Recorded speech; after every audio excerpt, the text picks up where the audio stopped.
Joining us in the D11sports.com studios today is Joe Stellato, the head basketball coach at Freedom High School, and his assistant, Marc Corsi. Guys, thanks a lot for taking some time out today to join us here on D11. Oh, thanks for having us. Guys, obviously it's been crazy. I mean, we're going almost on 3 months here with the pandemic and COVID-19. Joe, I'll start with you. How has it been for you, dealing with all this, not only with your family, but, your players, your students, everyone around you, and not being able to really get outside? Yeah, difficult times for everyone. We're on a group text with the players, and they're just constantly stressing. They want to do something. They want to be outside. They want to be playing. So it's just trying to keep them down and keep them smart and stay away and those sorts of things. So yeah, it's been a struggle for the school end and especially the sports end of this things here. Personally, yeah, it's not easy. I'm trying to midst of selling my house, and so it's not easy, not an easy time. Marc? Yeah, it's been busy here. I got a 1-year-old running around. My wife and I have been busy with Zooming for work and stuff. But, I've been trying to get out and golf about once a week, if my wife allows it. I've been getting out about once a week. But, I really miss the kids being around it. We're not going to have a summer issue. So that's something that we're going to miss for sure.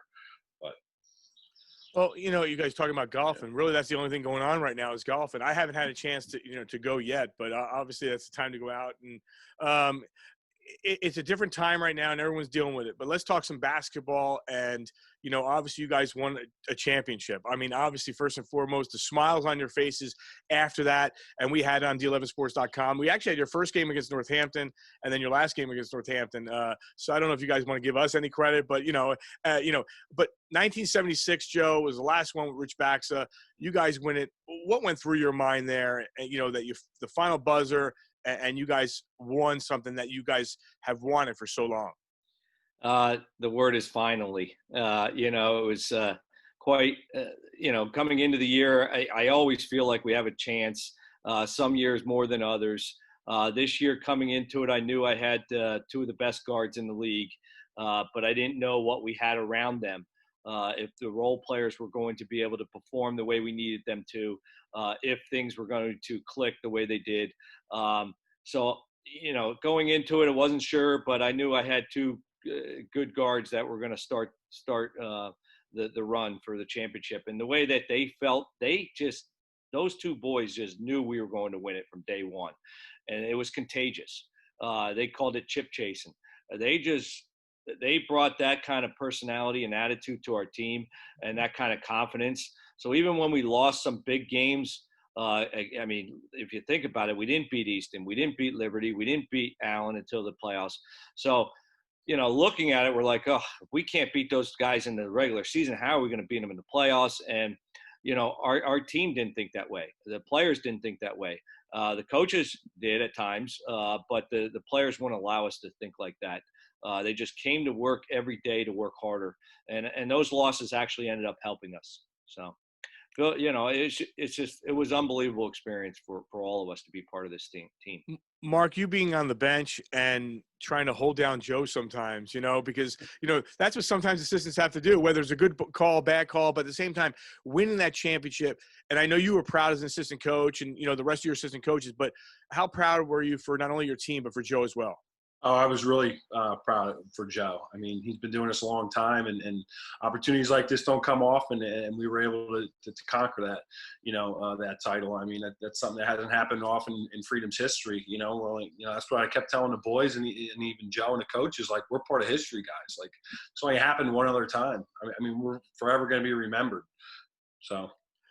Joe, bringing that semifinal game against Allen, the atmosphere at Liberty High School, at Memorial Gymnasium, and you guys pulling out that victory, what did that say at that moment about your team before really getting to the championship and beating Northampton? Because, a lot of people are saying, well, maybe it stops here for Freedom, and you guys ended up beating Allen on that day.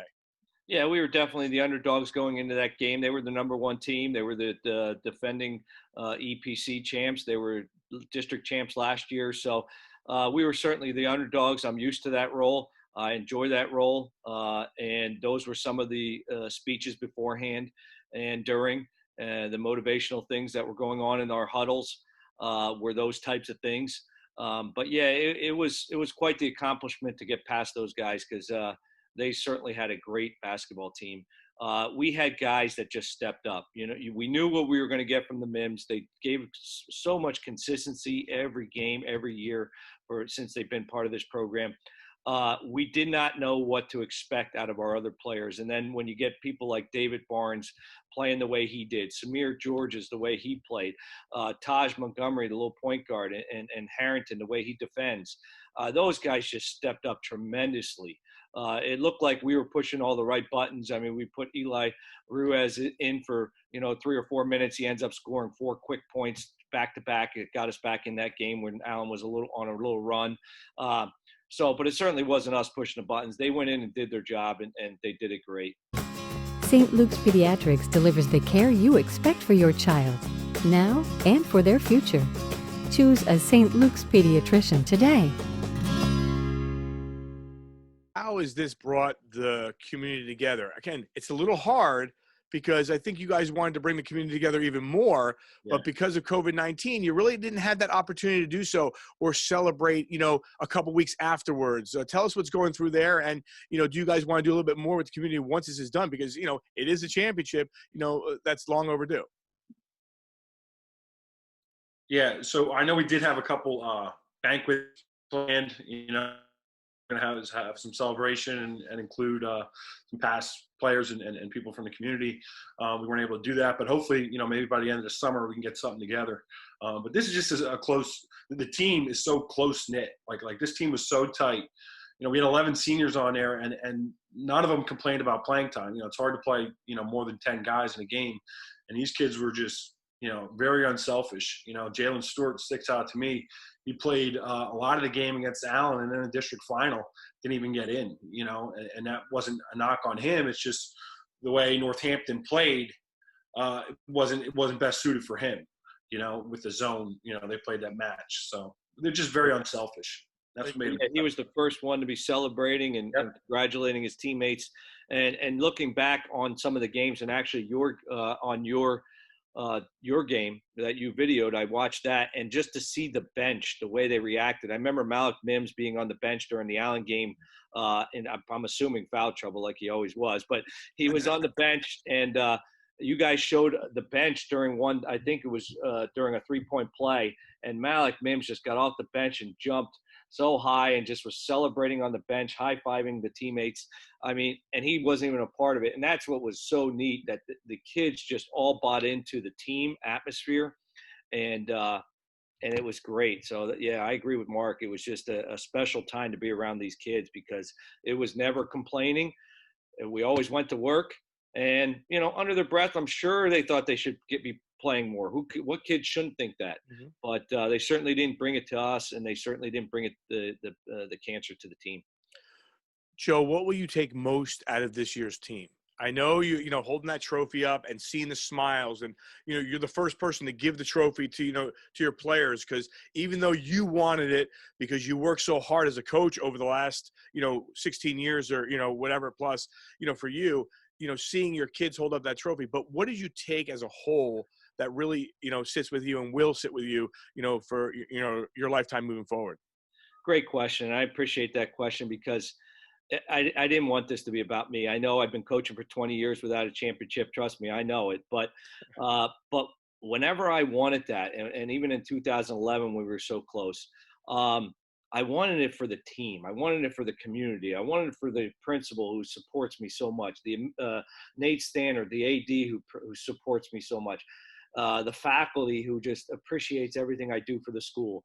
Those are the people I wanted to hand the trophy to, put the medal around their neck.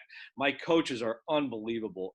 I'm so excited to be. I always surrounded myself with good people, and I pride myself in that, but I got the best. I mean, Corsi, Seneca, Andrew, Miranda, and John Gilbert, I mean, they're the best. They wanted it for me and for the team more than they wanted it for themselves. And same with me. I wanted it for the team the most. Especially for having 11 seniors and not giving us any problems all year, and being so supportive of each other. I wanted to put a medal around their neck more so than put it around my neck. I know what I do. I know what I'm about.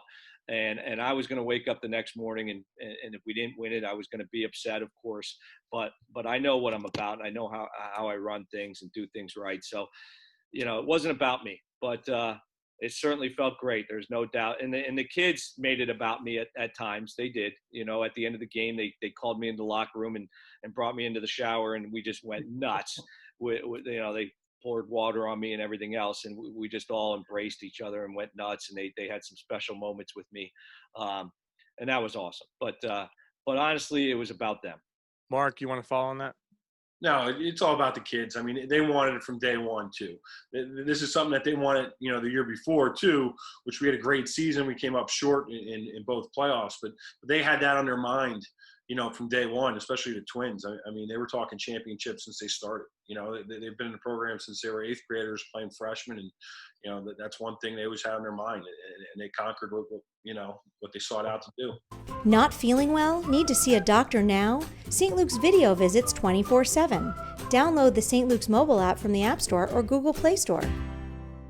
Mark, what is Joe's best appearance? What suit? What do you like most? And which one don't you like? I'm asking you. I don't care what Joe's. It's got to be the white suit. The white one? Okay, I'm with you on that. Got to be the best. The one, he had that green suit on. He looked like a leprechaun. I don't know about that one. But Joe, when you're wearing that and you're having fun with it, are you looking at, and is everyone in your family looking at you saying, really? You're going to really do this again? Really? Or are you good with it? No, I think they got used to it now. The suits came from Richie Wesco back in the day. Yeah. I always wanted to be like Richie Wesco when I was coming up playing for him. And when I got the job, the first thing I did was went and bought a suit, and I bought a briefcase. And then I started to wear these suits, and now it become just who I am and what I do, and trust me, I would rather wear a polo shirt or a zip down, but it's too late in my career to make the change now. So now I make it some fun and just have the kids enjoy it, and because it's the talk around the school, coach, you should see coach in his white suit, you should see coach in his green suit. So I enjoy it because the kids enjoy it. I think you should wear one of each, like the top for the green and the white, a different thing. I cannot let you guys go. Obviously, there's new coaches in town in the East Penn Conference. Darnell Braswell and Allen, Deer with their new head coach. Nigel, one of your former players, getting the job at, your arch rival. You're going to see him twice during the season. What does it mean to you as a coach? And Mark, you can follow up this too. What does it mean to you as a coach to have one of your former players at the age of 24 be a head coach in one of the best conferences in the state of Pennsylvania? So proud of that individual, and proud of our league for making the hires that they did. Another great hire at Allen. What a great kid he is, and I'm excited to compete against these guys because they do things the right way. Nigel Long was one of my favorite players. Just the way he worked, his work ethic. He pushed me as a coach. He was a sponge. He always was asking questions. Always wanted to stay after practice. Always wanting more and more. I mean, I had to be so prepared to coach him because he always wanted more. He was just a sponge. So I was so excited to hear that he got the job, and to have some little small part of that was fun for me, and to be able to compete against him is going to be great. He's such a great kid. And the same thing with Allen. I really admire him and respect him as a player and as a coach and as a person. These are just two very good individual people. I don't know the person at Deer, but it looks like a great hire, so kudos to our league and kudos to those schools that did a great job of picking and selecting those coaches. Mark? Yeah, Darnell's a Lehigh Valley Hall of Famer in basketball. I mean, he has that background, and I know he's spent last handful of years with Scott Kova at the Sales. I'm sure he learned a lot there. Prior to that, he was at Central, where I got to coach against him. We're the same age. I also played against him. So Darnell's great. He's a Allen legend. I think he's going to be continue to have success there the way they've been. I texted him. I said, good luck, except for twice a year when we play him. So I said, that's the only time I'm not going to wish you luck. And he kind of got a laugh out of that. But Joe, this is what happens with your assistant coaches. Sometimes they make mistakes. He said only twice. How about if you guys make the playoffs? It could be a third time or a fourth time. We won a championship.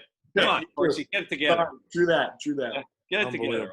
Guys, thanks a lot for spending some time with us here on D11sports.com. We wish you the very best.